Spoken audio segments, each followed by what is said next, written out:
രാഷ്ട്രീയത്തിന്റെ അച്ചുതണ്ട് മാറി മറിയുകയാണ്.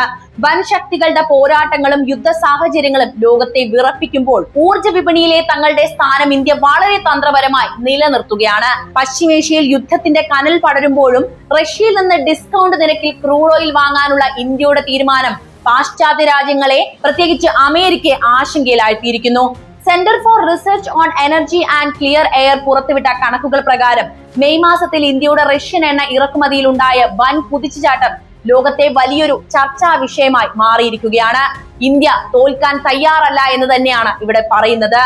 അന്താരാഷ്ട്ര ഉപരോധങ്ങളുടെ നടുവിലും റഷ്യൻ എണ്ണയിലേക്ക് ഇന്ത്യ തിരിഞ്ഞത് യാദൃശികമല്ല. അമേരിക്ക ഇന്ത്യക്ക് നൽകിയ 30 ദിവസത്തെ പ്രത്യേക ഇളവ് ഈ സന്ദർഭത്തിൽ വളരെ നിർണായകവുമാണ്. മെയ് 16 ആരംഭിച്ച ഈ സാവകാശം അന്ന് കടലിൽ കപ്പലുകളിൽ നിറച്ചുവെച്ച ക്രൂഡ് ഓയിലിന്റെ വിതരണം സുഗമമാക്കുന്നതിനായിരുന്നു. എന്നാൽ ഈ 30 ദിവസത്തെ ഗ്രേസ് പീരീഡ് അവസാനിക്കാറായിരിക്കുകയാണ്. അമേരിക്കയുടെ ഈ കർശനമായ വ്യവസ്ഥകൾക്ക് ശേഷം ഇന്ത്യയുടെ മേൽ പാശ്ചാത്യ ശക്തികൾ കൂടുതൽ സമ്മർദ്ദം ചെലുത്തുമോ, അതോ നയതന്ത്ര തലത്തിൽ പുതിയ സമവാക്യങ്ങൾ ഉടലെടുക്കുമോ? ഇതാണ് ഇപ്പോൾ അന്താരാഷ്ട്ര നിരീക്ഷകർ ഉറ്റുനോക്കുന്ന പ്രധാനപ്പെട്ട വിഷയം. എന്തുകൊണ്ടാണ് ഇന്ത്യ ഈ നിലപാടിൽ തന്നെ ഉറച്ചു നിൽക്കുന്നത്? ഉത്തരങ്ങൾ വളരെ ലളിതവും എന്നാൽ ശക്തവുമാണ്. ഇന്ത്യയുടെ ഊർജ്ജ സുരക്ഷയും ജനങ്ങളുടെ ക്ഷേമവും അതിനു മുകളിലല്ല മറ്റൊന്നും. വിലക്കയറ്റത്തിന്റെ ഇക്കാലത്ത് രാജ്യത്തിന്റെ സാമ്പത്തിക വളർച്ചയെ താങ്ങി നിർത്താൻ ഈ കുറഞ്ഞ നിരക്കിലുള്ള റഷ്യൻ എണ്ണ അനിവാര്യമാണ് എന്ന് ഇന്ത്യ നിലപാടെടുത്തു. കേവലം ഒരു ഉപഭോക്താവ് എന്ന നിലയിലല്ല, മറിച്ച് സ്വന്തം പൗരന്മാരുടെ താല്പര്യങ്ങൾ സംരക്ഷിക്കാൻ ഏത് രാജ്യവുമായി സഹകരിക്കാനും ഇന്ത്യക്ക് പരമാധികാരമുണ്ട് എന്ന് ലോകത്തോട് ഉറക്കെ വിളിച്ചു പറയാൻ ഇന്ത്യക്ക് ഇന്ന് സാധിച്ചിട്ടുണ്ട്. ഇത് വെറും ഒരു വ്യാപാരം മാത്രമല്ല, നയതന്ത്രത്തിലെ വലിയൊരു കരുനീക്കം കൂടിയായിട്ട് തന്നെ കാണേണ്ടതുണ്ട്. അമേരിക്കയുടെ ഭാഗത്തു നിന്ന് നോക്കുമ്പോൾ സ്ഥിതി അതീവ സങ്കീർണമാണ്. റഷ്യയെ തകർക്കാൻ ഉപരോധങ്ങൾ അത്യാവശ്യമാണെന്ന് അവർ വിശ്വസിക്കുമ്പോൾ തന്നെ ഇന്ത്യയെ പോലൊരു വമ്പൻ വിപണിയെ പിണക്കാൻ അമേരിക്കയ്ക്ക് കഴിയുകയുമില്ല.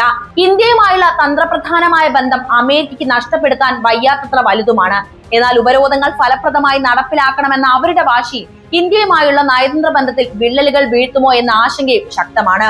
ഉപരോധങ്ങൾ ലംഘിക്കപ്പെടുന്നു എന്ന തോന്നൽ പാശ്ചാത്യ രാജ്യങ്ങളിൽ ഒരു അസ്വസ്ഥതയും ഉണ്ടാക്കും. ഈ 30 ദിവസത്തെ ഇളവ് അവസാനിച്ചാൽ അമേരിക്ക എന്ത് ചെയ്യുമെന്നത് ഇപ്പോഴും വലിയൊരു ചോദ്യചിഹ്നം തന്നെയാണ്.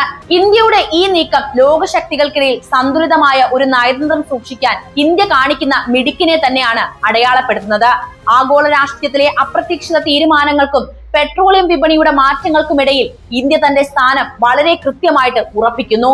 വരും ദിവസങ്ങളിൽ അമേരിക്കയുടെ പ്രതികരണവും ഇന്ത്യയുടെ ചടുലമായ നയതന്ത്ര നീക്കങ്ങളും ആഗോള ഇന്ധന വിപണിയെ എങ്ങനെയൊക്കെ സ്വാധീനിക്കുമെന്ന് നമുക്ക് കാത്തിരുന്ന് തന്നെ മനസ്സിലാക്കേണ്ടതുണ്ട്.